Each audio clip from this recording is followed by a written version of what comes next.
마지막으로 세 번째 투자 원칙과 기준에 대해서 얘기를 해볼게요. 어쩌면 제일 중요한 부분이라고 생각하시면 되고요. 자, 투자의 원칙과 기준은 상당히 많습니다.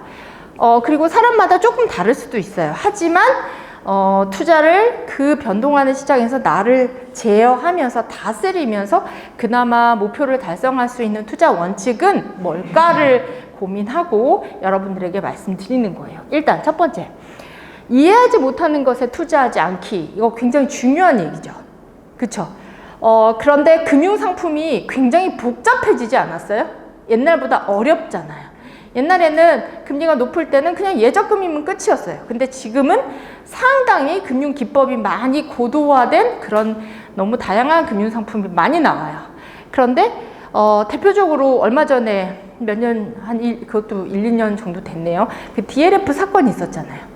독일 국채 금리 그 4% 주고 뭐 이게 그 ELS, DLS 이런 거 들어보셨죠?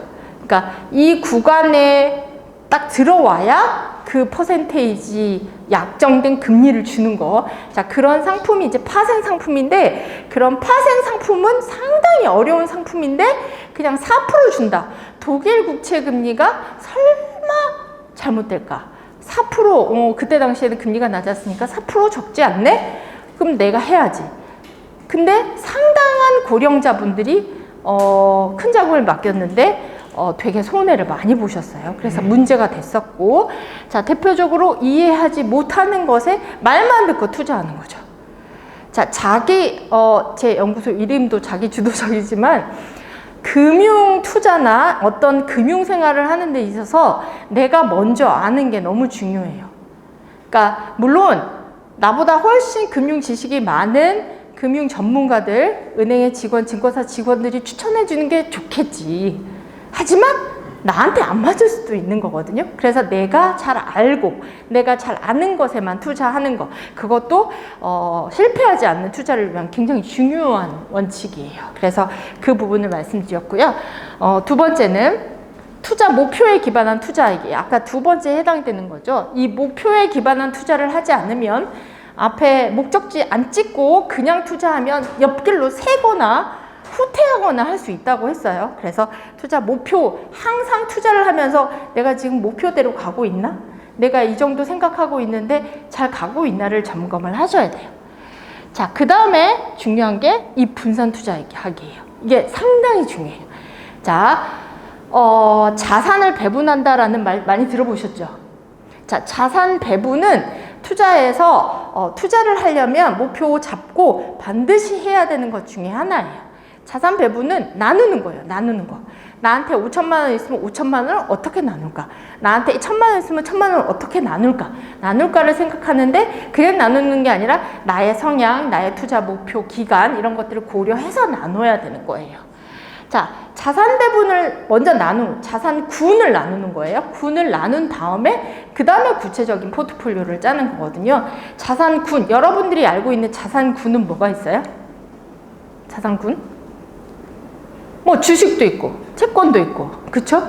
그런데 크게는 뭐부터 생각하시면 되냐면, 만약에 내가 갖고 있는 돈이 뭐 목표를 생각하는데 내가 전체 갖고 있는 돈에서 일부는 유동성, 비상자금 써야 되니까 유동성, 일부는 투자하지 않는 뭐 안전자산, 예적금 같은 안전자산, 투자할 수 있는 자금을 가지고 주식과 채권으로, 혹은 뭐 주식과 채권과 실물자산으로 뭐 이렇게 나눌 수 있는 거예요. 그렇게 큰 자산군을 나누는 게 자산 배분이고, 자산 배분 후에 포트폴리오 구체적 상품을 하는 거라고 생각하시면 돼요.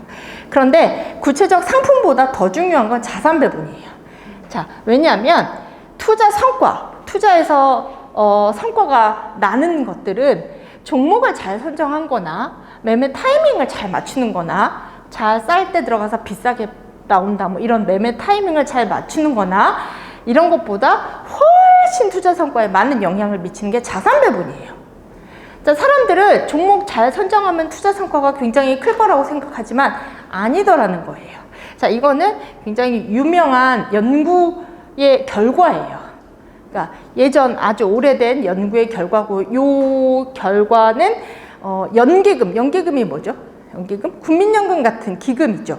그런 기금을 가지고 오랜 기간 동안에 연구를 해보니 실제로 투자 성과에 많은 영향을 미치는 것은 자산 배분이더라. 그것도 90%, 91% 정도 영향을 미치는 것들은 종목 선정도 아니고 매매 타이밍도 아니고 자산 배분이더라 라는 거를 밝힌 거예요. 그만큼 자산 배분이 중요하다는 거예요. 자, 여러분들이 자산 배분이 이렇게 하는 거야. 자산 배분, 잘된 자산 배분은 이런 거야. 어디서 많이 볼 수 있냐면요. 그런 것들은 큰 기금에서 많이 볼 수 있어요. 자, 이게 뭐냐면 국민연금 기금이에요. 자, 말도 많고 탈도 많지만 어쨌든 우리의 연금인 국민연금은 잘 가고 있어요. 잘 가고 있는데 이 국민연금의 이 적립금이 이게 지금은 이게 2022년 5월 말 기준이에요. 이 적립금이 어마어마하게 크잖아요. 그쵸? 이 큰 자금, 이게 내 돈이라고 생각해봐요. 이게 내 돈이면 나는 이걸 어떻게 할지 엄청 고민할 거잖아요. 그쵸? 그런데 이 큰 기금을 국민연금은 전략을 먼저 세워요. 그 전략이 자산 배분. 국민연금의 전략은 이걸 가지고 채권에 얼마, 주식에 얼마 하는데 주식도 국내에 얼마, 해외에 얼마, 그 다음에 대체 투자 얼마, 이런 식으로 먼저 전략을 짜는 거예요. 그 전략이 바로 이거예요. 자, 요렇게 놔둔 거예요. 국내 주식, 국내 채권, 해외 주식, 해외 채권, 대체 투자, 단기 자금. 이렇게 나눈 거예요. 이렇게 나눠서 비중을 요렇게, 지금은 보면 국내 채권이 비중이 제일 많지만 주식을 합한 비중은 상당히 높은 편이죠. 한 45% 이 정도 될 거예요. 그래서 주식 비중이 점점 계속 예전보다 계속 높아졌었죠. 그리고 실제로 이런 자산 배분 결과로 국민연금이 몇 년도에 만들어졌죠? 1988년도에 만들어졌거든요. 88년부터 2020년 그런 장기 수익률을 보니까 거의 6.76% 정도 달성을 했어요. 그런데 물론 시장이 굉장히 좋을 때도 있고 나쁠 때도 있지만 어쨌든 자산 배분을 해서 꾸준히 장기 투자하는 대표적인 기금이 국민연금이잖아요. 그래서 그 국민연금은 이렇게 비중을 나누더라. 이게 바로 자산 배분이에요. 자, 여러분 돈으로 할 수 있어요. 여러분이 가지고 있는 돈으로 나는 채권의 몇 프로, 주식의 몇 프로, 주식도 국내와 해외 몇 프로, 그 다음에 채권도 국내와 해외 몇 프로, 이런 식으로 나눌 수 있는 거. 이게 자산 배분인데 이게 종목을 선정하는 것보다 더 중요하더라라는 거예요.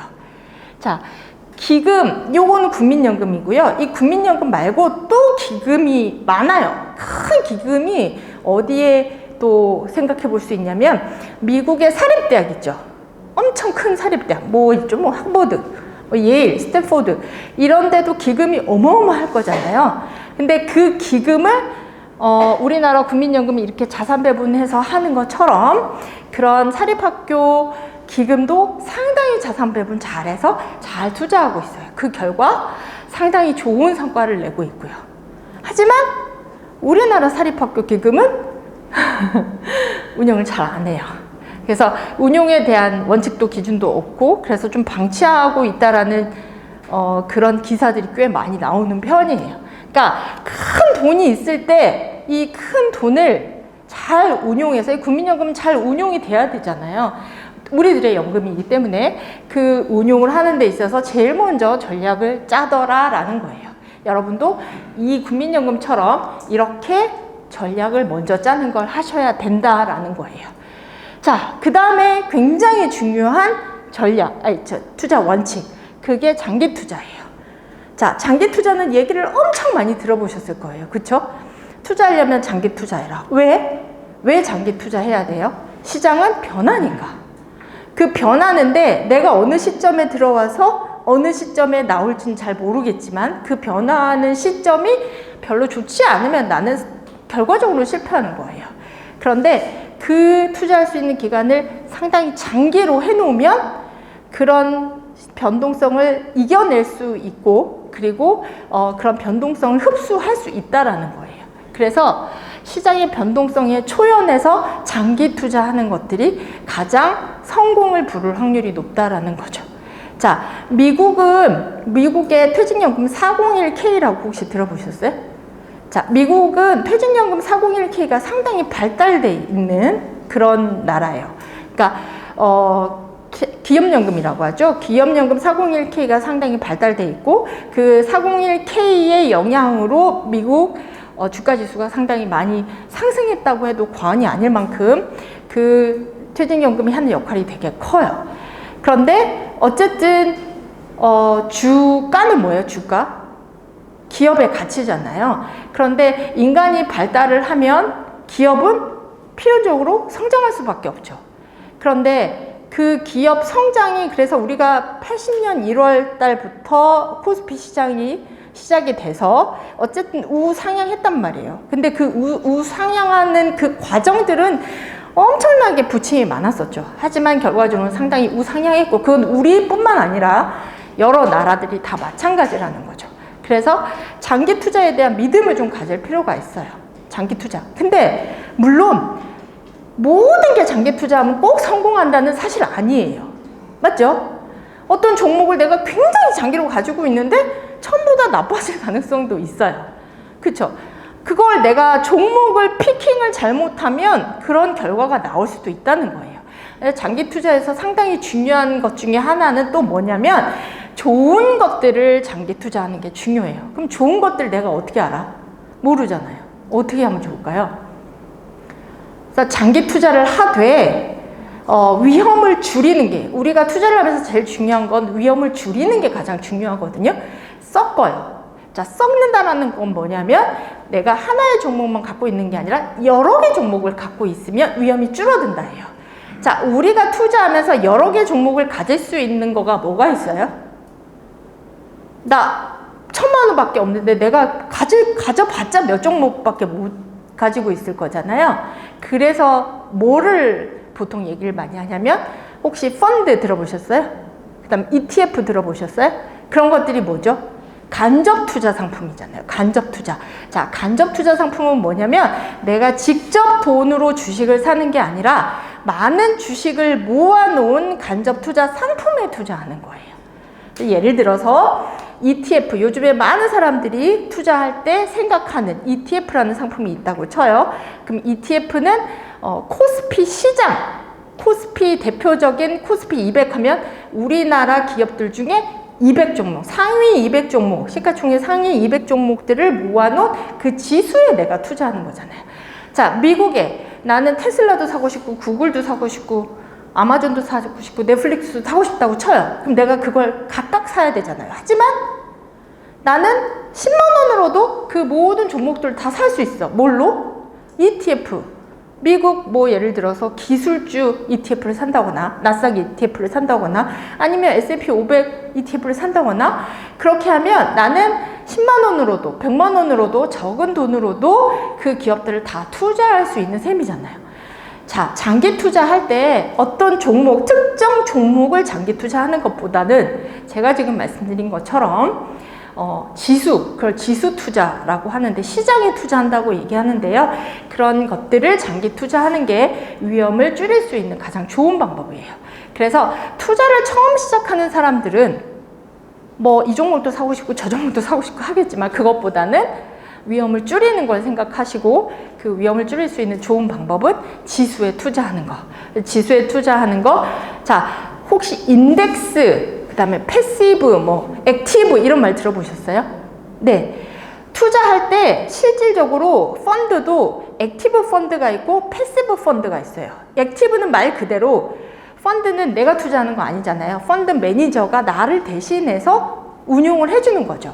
그런데 펀드 매니저가 내가 시장 지수, 벤치마크 지수보다 더 잘할래, 나는 더 좋은 성과를 낼래 라고 뛰어드는 것들은 액티브 펀드예요. 그쵸? 패시브는 뭐예요? 대표적인 패시브가 인덱스 펀드인데 패시브는 뭐냐면 아니야, 나는 시장 지수 그대로 따라갈래, 그런 전략을 가진 게 패시브 펀드예요. 결과적으로 장기 투자했을 때 어떤 게 더 좋았을까요? 액티브보다 패시브가 훨씬 더 훨씬은 아니지만 어쨌든 좋았어요. 왜냐면 장기적으로 봤을 때는. 그래서 그리고 비용도 액티브는 비싸요. 내가 잘해보겠다고 나섰는데 내가 얼마나 열심히 하겠다라는 건데 거기서는 막 매매 회전도 빨리빨리 하고 막 수수료도 많이 부과가 된단 말이에요. 근데 패시브는 시장 따라가니까 수수료도 많이 부과 안 돼요. 그러니까 투자를 하는 데 있어서 비용도 생각하셔야 돼요. 그쵸? 투자는 했는데 성과는 났지만 거기에 비용이 많이 들어가면 그만큼 나는 수익률이 떨어지는 거잖아요. 그래서 투자를 한다고 하면 지금 제가 말씀 목표 정하는 거, 그 다음에 투자할 수 있는 자금이 오래도록 있게 하는 거. 근데 오래도록 있는 데 있어서 내가 종목을 일일이 하나하나 다 살려고 머리 아프게 무슨 종목을 선택할지 막 고민하지 마시고 시장 투자하시고. 자, 워렌 버핏이 한 유명한 말이 있어요. 자신의 재산의 대부분을 내가 죽으면 와이프는 S&P 500을 사라, 이런 말도 했었어요. 그만큼 시장 전체를 투자하는 게 상당히 중요하다라는 것들을 절대 잊으시면 안 될 것 같아요. 자, 그리고 마지막으로 투자 원칙이라고 하면 내가 초심을 자꾸만 생각하는 게 중요한 것 같아요. 오늘 만약에 이런 투자 강의를 들었는데 앞으로 내가 투자할 때는 그래, 목표도 정하고 내 마음을 다스리기 위해서 이러이러한 투자 원칙을 가져가야지. 하지만 시장이 흔들리면 어떻게 돼요? 다시 흐지부지 돼요. 흐지부지 되고 후회도 되고 또 욕심도 생기고, 그게 인지상정이기 때문에 늘 초심으로 돌아가서 나를 자꾸만 다스릴 수 있게 자꾸 적어보는 것도 굉장히 중요한 것 같아요. 그래서 내가 다시 시장이 흔들릴 때마다 초심으로 돌아간다. 자, 지금 현재 상황은 여기 안개 속인 것 같죠? 전반적으로 글로벌 경제 상황이 그렇게 우리에게 우호적이지 않아요. 여러 가지 그 세계 경제 대통령이라고 하는 분 있잖아요. 저기 연준의 제롬 파월이라는 분이 한마디를 하면 시장이 확 올랐다가 한마디를 하면 시장이 확 내려갔다가, 또 미국이 그러면 우리나라는 그 다음날 또 확 올랐다가 확 내려갔다가 그냥 널뛰기를 해요. 근데 그런 시장에 내가 돈이 들어가 있어요. 얼마나 불안해요.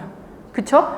그런데 그 불안함을 잠재울 수 있는, 그나마 잠재울 수 있는 것들이 오랫동안 투자하고 시장 투자하고 그렇게 투자하는 거라는 거예요. 그러면 그나마 그 실패할 가능성을 줄인다. 위험을 좀 줄일 수 있다. 이런 얘기예요. 그래서 자, 오늘 제가 말씀드리려고 했던 거는 거의 마무리가 돼 가는 것 같아요. 투자는 쉽지 않아요. 누가 투자 쉽다고 하면 한 대 때려주고 싶어요. 절대 투자 쉽지 않아요. 오랫동안 투자해도 잘 모르겠는 게 투자예요. 자, 그렇지만 제가 다스린다는 말을 굉장히 강의 중에 많이 했을 거예요. 투자는 가만히 생각해 보니까 다스리는 것 같아요. 다스리고 대응해 가는 거지, 내가 잘할 수 있다고 막 이렇게 객기를 부려야 되는 상황도 아닌 것 같아요. 자, 다스리려고 하면 마음을 다스리는 게 매우 중요하다. 자, 마음을 다스리는데, 다스릴 때 그 기준점이 하나 있어야 되는데, 그 기준점이 바로 목표를 제대로 세우는 거고 원칙과 기준을 가지는 거다. 이렇게 생각을 하시고요. 제가 처음에 지식에 대해서도 얘기하지만 태도나 행동을 잘하는 게 굉장히 중요하다고 했잖아요. 이 knowledge, skill, attitude라고 생각하시면 돼요. 자, 우리가 배운 거는, 오늘 배운 건 뭐죠? 오늘 배운 거는 투자 행동에서 행동 편향이 발생한대, 그거 배웠잖아요. 그래서 합리적인 결정을 내리는데 방해하는 인간의 행동 편향이 있더라. 그 투자 결정에 상당히 많은 영향을 미치더라를 우리는 알았어요. 그럼 그러지 않기 위해서 노력을 해야 될 거고요. 그 다음에 스킬은 목표에 적합한 투자를 선택하고, 그 다음에 인지적 편향을 걷어내기 위해서 어떻게 해야 되고, 그 다음에 자산 배분도 하고 이런 여러 가지 것들을 배웠잖아요. 그래서 실제로 애티튜드, 행동을 할 때는 오늘 배운 거를 토대로 내가 투자를 한다고 하면 일단 전략을 먼저 짜고, 전술을 짤 때도 시장에 장기적으로 시장 투자하고 지수 투자하고 이런 것들을 가지고 알맞은 기대 수익률, 합리적인 기대 수익률로 내가 꾸준히 투자를 해 나가리라. 이렇게 생각을 하시면 돼요. 그래서 투자와 관련된 거는 실은 굉장히 오랫동안 다양한 강의를 할 수 있겠지만, 주어진 시간이 짧기 때문에 어떤 것들이 가장 핵심적인 걸까라고 생각을 하고 제가 말씀드린 거고, 어쨌든 여러분들이 투자를 하고 있는 분도 있고 아직 경험하지 않은 분도 있고 투자를 했다가 나오신 분도 있고 뭐 여러 다양하실 텐데, 투자를 너무 겁먹지 마시고, 자, 투자가 반드시 필요한 세상은 맞거든요. 지금 일시적으로 금리가 좀 올랐다고 하더라도, 자, 금리가 3%인데 물가가 5%면 실질금리 마이너스잖아요. 그쵸? 그래서 지금 사실은 금리가 올랐다고 좋아할 일은 아니에요. 실질금리 마이너스예요. 내 자산이 계속 줄어드는 거잖아요. 자, 투자가 반드시 필요한 이유는 저는 여기서는 말씀을 안 드렸지만 가장 중요한 이유는 바로 그것 때문이에요. 버는 기간하고 소비하는 기간이 같지가 않아요. 맞죠? 버는 기간은 굉장히 짧아. 요즘에는 버는 기간은 굉장히 짧은데, 소비는 우리가 하는 모든 재무활동 중 가장 오래 하는 활동이 뭐죠? 소비활동이잖아요. 끝까지 소비하잖아요. 근데 끝까지 돈을 써야 되는데 버는 기간은 너무 짧아. 그래서 버는 양은 되게 작아요. 근데 써야 될 건 너무 많은 거예요. 그러니까 벌 때 재무 계획을 잘 세우고 요걸 조금이라도 이렇게 성장을 시켜놓지 않으면 큰일 나는 거예요.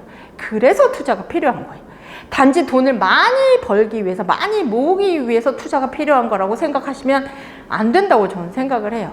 투자가 필요한 명확한 이유는 내가 오랫동안 소비할 텐데 그 소비할 수 있는 자원을 경제활동기간에 만들지 않으면 안 되기 때문에 하는 거예요. 그래서 투자는 반드시 필요한 거 맞고요. 투자를 할 때 세상이 나를 도와주지 않을 가능성이 크기 때문에 나는 투자를 제대로 알고 투자해야 된다. 그게 이제 핵심이에요. 그래서 알고 하는 투자가 돼야 된다라는 얘기예요. 자, 오늘 제가 드릴 말씀은 여기까지고 도움은 되셨어요? 네.